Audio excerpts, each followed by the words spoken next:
ลาวพาวิเลียนอยู่ดูไบเอ็กซ์โป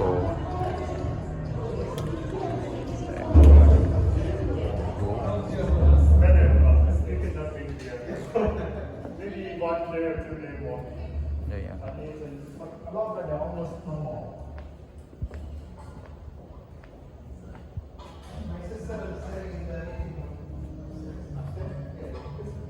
สุดใหม่แล้ว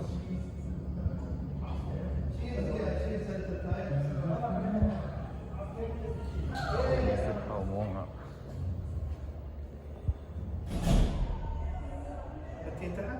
วิเลียนลาว تعرفين صح؟ خلاص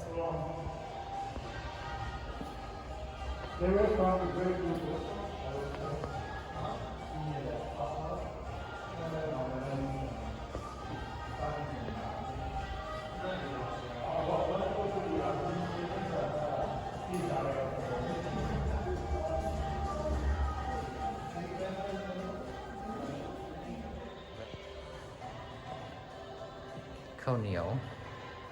Major Product ชาเขียวใบมอน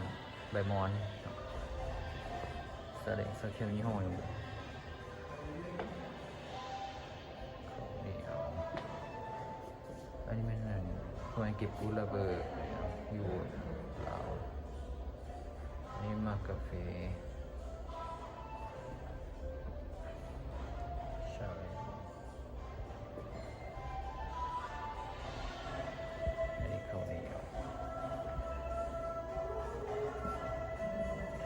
อันนี้เป็นเหมือนอย่างวะเอิ้นมาอย่างวะ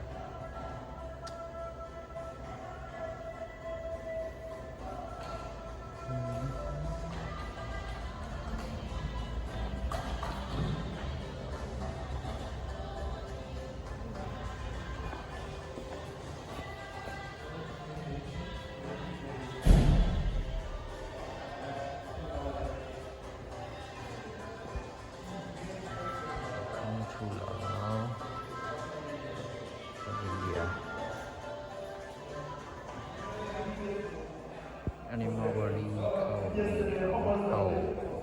ข้าวกำนะมีกาแฟ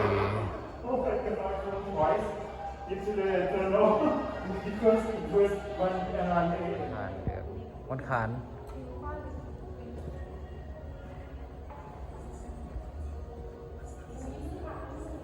อุ้ยคนเบิ่งสวยอันนี้มันเอื้อยให้อย่างนี้แปลงอันนี้แหละเอ้าอันนี้ตำเรียกว่านี้ตำเลยหนึ่งโอ้เว้ยก็ตำเป็นนะว้าวเขาตำให้กับเจ้าเบิ่งเลยเนาะตำเลยหนึ่งจะเป็นตำหลายเพราะว่าเขาบ่เป็น professional ในการเซตอัพมันก็เลยหน้าหูมันยานๆนึงโดยเด็กไหนมื้อนั้นเมาแห้งว่ะก็ซึมๆเป็นน้ำบ่ได้กินโดนติบอกโจเห็ดซึมเฮ้ยยางคือรถไม่ยังมันเป็นเหยื่อนั่นแหละเฮายางคือรถไฟจนแบบเสียเกือบบ่ฮอดพุ่นยังไปต่อรถเมล์อีกใครเราแต่ฮอดบ้านเนาะแม่นอันนี้มันมอนมันจะมาเฮ็ดเป็นเส้นไฟปั่นใส่อันนี้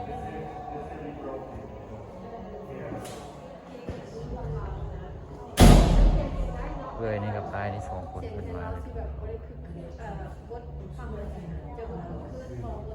ร้อยกับไปเรียงมันจะเป็นโฮมค่ะแบบคล้ายๆคือเห็นพวกมันเสื้อผ้างานวัฒนธรรมหลายกว่ามันก็มีพวกแบบประเพณีบ้านเฮาเนี่ยแบบพวกกันชุดใหม่ลาวสินใหม่พวกนี้เกิดงานเยอะสิน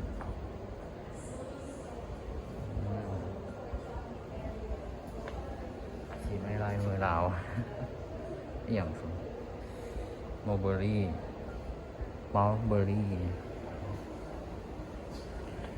อันนี้โอ้เพิ่ม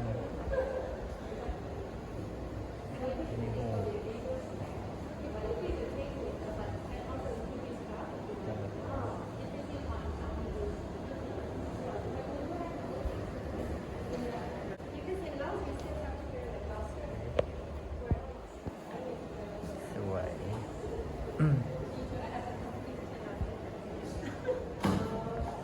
See you in love